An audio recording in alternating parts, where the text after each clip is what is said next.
Satuan Tugas COVID-19 bidang perubahan perilaku menargetkan kaum milenial untuk menggalakkan protokol kesehatan. Gerakan ini untuk lebih mengintensifkan peran remaja dalam penerapan kebiasaan baru untuk menekan peningkatan angka penularan COVID-19.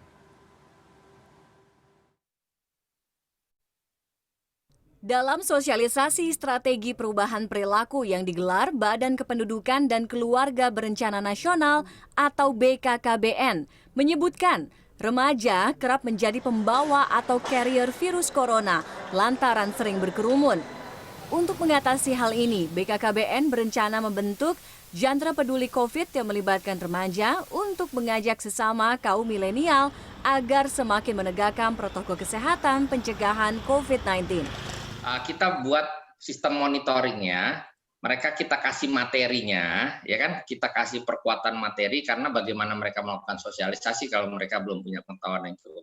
Jadi kita kasih materinya, lalu kemudian mekanisme koordinasi atau mekanisme pelaksanaannya, monitoringnya seperti apa. Dan kita serangannya segera aja deh, segera karena waktu kita juga sangat terbatas. Mohon dukungan para Bapak Ibu Kepala Perwakilan BKKBN di provinsi. Terus terang menjadi sangat penting ini meyakinkan dan memastikan bahwa setiap provinsi kita mampu menggerakkan teman-teman remaja, teman-teman pemuda ini untuk bergerak menjadi bersatu melawan COVID-19. Sementara Badan Pusat Statistik melakukan survei terhadap 90.000 responden antara 14 hingga 21 September 2020. Menurut survei tersebut, 55% responden menyebutkan ketiadaan sanksi memicu mereka mengabaikan penerapan protokol kesehatan.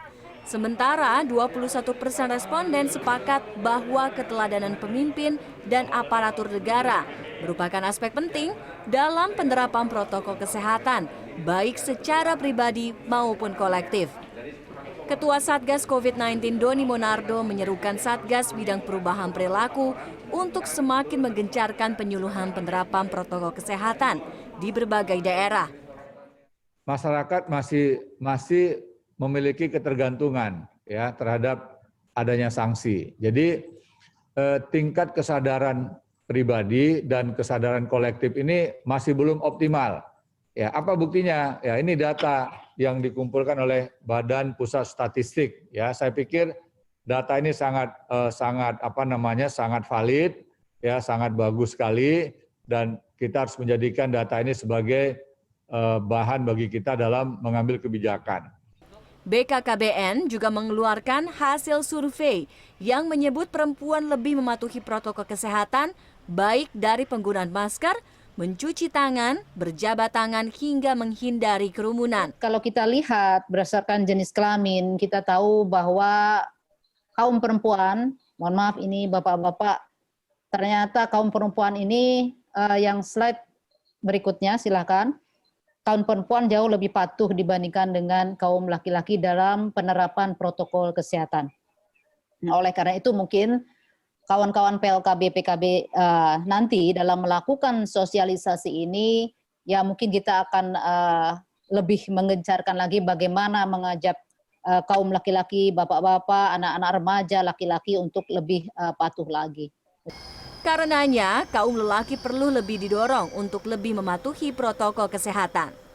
Tim Liputan CNN Indonesia.